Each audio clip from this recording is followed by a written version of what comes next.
Welcome to episode 580 of Salcido Paranormal. I believe I may have messed up with the episode numbering before, but anyway, uh, thank you all for listening. I am your host, James Salcido, and tonight I am talking about haunted places in the U.S. As always, you can find all episodes um, of the show, along with links to social media on the podcast page, and that is salsidoparanormal.podbean.com. That's SALSIDO paranormal.podbean.com. Always happy to hear from y'all, whether you have comments or questions or topic suggestions or accounts of paranormal experiences, whether they're your own or from others that you trust. Happy to either read those or have you join me on the show to talk about them. Thank you all for listening, whether you are here for the live streams on Discord, or if you listen to the podcast or YouTube feeds, or on the Troubled Minds Radio Network, KUAP, Digital Broadcasting. There you can hear replays of 2 episodes of the show every night at 6 p.m. Pacific, 9 p.m. Eastern, right before Michael Strange and Troubled Minds Radio comes on. And as always, I'd like to thank Michael Strange for putting all these shows up on the station and having me there. If you'd like to support the show, there are some different ways to do that. You can always share it with others and rate and review it on your favorite podcast platform. You can also find books I've written over on Amazon, paranormal fiction and nonfiction, with the one coming out hopefully in the next couple months or so. You can also sign up for the Patreon, where as of now there will be one extra True Paranormal Stories from the Web episode showing up over there exclusively for anyone that joins any of the paid membership levels there. Or you can just send one-time donations through PayPal. Support is never expected, but always appreciated, as there are expenses in making these shows, from equipment to research materials to travel expenses in some cases, and other expenses for other projects such as books and things like that that are coming in the future that are connected to the show. So we are getting near the end of covering the places that I have picked out for Alaska in terms of places that are said to be paranormally active. And so we have one more place there to go, and then we'll be moving on to the state of Arizona. So we'll see what how long this last location in Alaska takes us today. And we'll either start Arizona this time or next time. So always depends on how long it takes to get to the material. And this last location we're going to talk about in Alaska is the Golden North Hotel. Notice a lot of hotels, as usual, in a lot of these kinds of whether they're lists generated by AI or they're from any kind of websites. There's going to be a lot of hotels. This hotel is in Skagway. Again, there's others we've covered in the area, and it's reportedly haunted by the spirit of a woman that passed in one of the rooms. Of course, that's also common. Says that. So around the first article here is from hauntedhouses.com. I should have said that first. And the title of the article is just the location name, the Golden North Hotel. It says that it's on the there's a National Historic Registration. The National Historic Landmark nomination form lists the location as a contributing resource to the Skagway and White Pass District National Historic Landmark. So it's described on this NHL form as being a 3-story frame commercial building with a flat roof, cornice line between the second and third floors, and simple bracketing that goes from above the third floor. So it's going into the physical description of the location there. has a has double beveled shiplap. So it's going into the actual description of the place. It does have other features as well.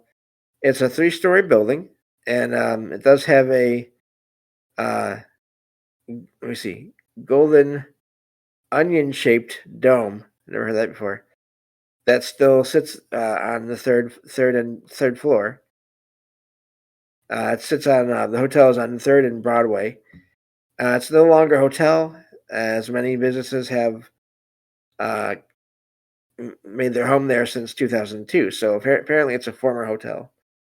Now I don't know. This is from 2002, so it could have changed since then as well. It says this article here says it's now home to Frontier Excursions and Adventures, which was an Alaska-based tour operator that uses the whole building as let's see, as there's a lot of travel opportunities in Alaska, and so there's basically a lot to do in that kind of business. So, getting to the history of the location, the original Golden North Hotel was a 2-story building that was located on the corner of Third and State Street, so a different location, I guess. And it was built during the Alaskan Gold Rush years in 1898 by the Klondike Trading Company. So, looking at the rest of this here, it was a trading post, and also the U.S. Army at one point leased the building for their barracks, and then eventually the location was moved. New prospective patrons emerged, and so other people started occupying the hotel. So the Klondike Trading Company was no longer finding it profitable to stay in the area and in the business, and so they sold the building to someone else, and so a couple other people, and so they took the opportunity to use a hotel for themselves. So now uh, it was moved from the original location to where it is now at Third and Broadway, and they built a third floor that was made complete by the original the building's dome. So it's been moved. Now that's always amazing when you have buildings that have been moved and they still have activity, because you have to wonder how much of the activity is from somehow traveled with the older building, and how much is from the new location. So it's let me see, going into the rest of this year. Oh, it says as of 2019, uh, this company, Frontier Excursions and Adventures, has moved inside, and most of the rooms in the historic building. So it's being used as that as of 2019. Next section here starts to talk about the paranormal activity. There's the spirit of a young woman that was named Mary by the staff of the hotel when it was still open for business. And apparently she still waits, excuse me, and interacts pleasantly with people that come and visit the building, I guess, even today. It still has, the building has room numbers still, I guess, left over from when it was a hotel. Rooms 23 and 14 are her favorite places to be. But she's also been seen and since in other parts of the building. So let's see here. Room 14 was apparently. So let me see. That doesn't make sense. But all of our activity listed below happened when the Golden North Hotel was still in business. So I wonder if maybe now that it's the sort of a different company, they're not as interested in having sort of this kind of lore follow them, which I can understand in a way. But people there have felt cold breezes that, and this is all reports from Mech, I guess, when it was still a hotel. People have felt cold breezes that were there 1 minute and then gone the next. As the unseen presence of Mary streams by, perhaps dressed in white, her wedding dress. Now, of course, that I wonder if that indicates that she's seen. Yeah, so sometimes she's seen it, if only for a moment. So just brief glimpses there. Other people have reported that after waking up, they would see this transparent form of a female spirit hovering above them, looking intently to make sure that they were okay, or perhaps to make sure if they were female that this spirit's husband or going to be husband wasn't in bed with them. So that's according to the article here. The owner and one of the maids together saw Mary standing by the window in room 23 looking outside. So that's quite the apparition there. She had fully appeared to various hotel employees, mainly the chambermaids and maintenance men. Let's see here. Says that the hotel's guest singer from Juneau had let me see here, had his girlfriend take his picture while standing in the then empty third floor hall. And apparently on the picture, when it was developed, it showed a detailed apparition of a young woman, supposedly Mary, standing right next to him. That's pretty amazing. And so let's see here. So other people visiting room 23 have felt the sensation of being choked as if they were suffering from pneumonia. That's not fun. So maybe sensing the way she passed. And while staying in room 14, some guests had felt really sick as well, to the point of almost passing out. I wonder if that. So a lot of times you hear that, and people instantly go to, oh, someone's making them sick as an attack. But then I've also heard, and it's not sort of suggested as much because, of course, scary paranormal attacks sell more in a lot of cases. But I've heard in a few rare cases like this article is talking about here where spirits will, whether intentionally or not, cause people to feel the way they felt when they passed. Let's see here. Also, there's so then after this person that, or these people that have this experience of nearly passing out, they will then see a grayish light form that will appear to them and then gradually fade away, and then they don't feel sick anymore. So that's odd. I wonder what's going on with that. So during the hotel's early days from let's see here.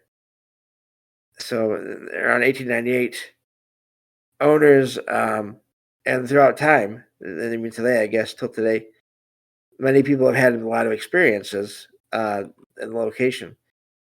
It says that paranormal investigators used to visit the location a lot, just to have a personal experience there, and to try to get evidence of paranormal activity. And and it says that that these investigators did have experiences, and also caught some hard evidence as well. 4 paranormal investigators spent the night there in room 14. The next morning, they found a ring around the tub that wasn't there the night before, as if some unseen person had taken a bath and they had not used the the bath at all during their time there. Apparently, so yeah, so that's the report from that. Excuse me. That's an odd one, but I mean, I guess that also indicates that water was turned on, possibly, and then the tub was filled and then drained. Uh, let's see here. There's also possibly a second spirit in room 14, but they haven't been identified by a medium or paranormal investigator, which to me, it's always hard to identify anyone anyway for sure, but I guess there's not nearly as much feeling of a connection to whoever else would be there. In most cases that are, let's see here. So they're talking about their website there more. So, um, so yeah, according to this article here, they're talking about how the possibilities of why this apparition is still there, suggesting that she has the ability to see the rooms as they look like when she was around, alive, basically, and doesn't have to see the current office uh, office furniture and all those things. And that article suggests that spirits see what they want to see, which I think it might explain also why sometimes they interact and other times they don't. There's not activity going on. So, let's see here. Going on to the rest of this. A lot of the rest of this is just sort of conjecture as to uh, how things work and all that, which we've talked about before. It talks about how throughout the years she has found ways to be helpful. They're really getting into like the possible mindset of this apparition here, which I guess is something I haven't seen before in a lot of these articles. She's been seen again in pictures, and yeah, so I think I'll leave the rest of the article there. You all can check it out, and we have this one other article here I'll go through briefly. This is from let me see here, Atlas Obscura, which is another one that pretty well known, and they cover a lot of just anything unusual or different, and and that includes in some cases paranormal things, but not exclusively. So, um, so yeah, they cover a lot of the same things here. Uh, the talks about the story of Mary again. So, let me see here. Scrolling to see if there's any more reports of activity there that haven't already been mentioned. And so, according to a floor plan, so they're talking about the layout of the building. Room 23 was located on the third floor in the northwest corner of the building, while room 14 was presumably on the second floor. So, let's see here. But we'll go back to the beginning of this article and see what it says exactly. This is a classic Gold Rush hotel, and of course that means that they say it's always possible that when you have a hotel, you're going to have paranormal activity there. The population of Skagway exploded, it says in the article, going from 700 residents in 1897 to approximately 10,000 in 1898, making it the largest city in Alaska at the time. Then went back down to 1800 2 years later, and of course this is because of the mining and the things, the minerals that are found and then taken out and then removed, and then once you have all that done, people move away to the next location that has more mining opportunities. So this hotel was built in 1898 at the height of the rush, and had provided accommodations and refreshment to some of the 1,000 prospectors passing through the area. So, and this is sort of where the idea of this, or the legend of this ghost that people call Mary, is said to be based in. It involves a prospector, sometimes referred to as Klondike Ike, Ike. And again, this is apparently a story, who traveled to Skagway with his fiancée, Mary.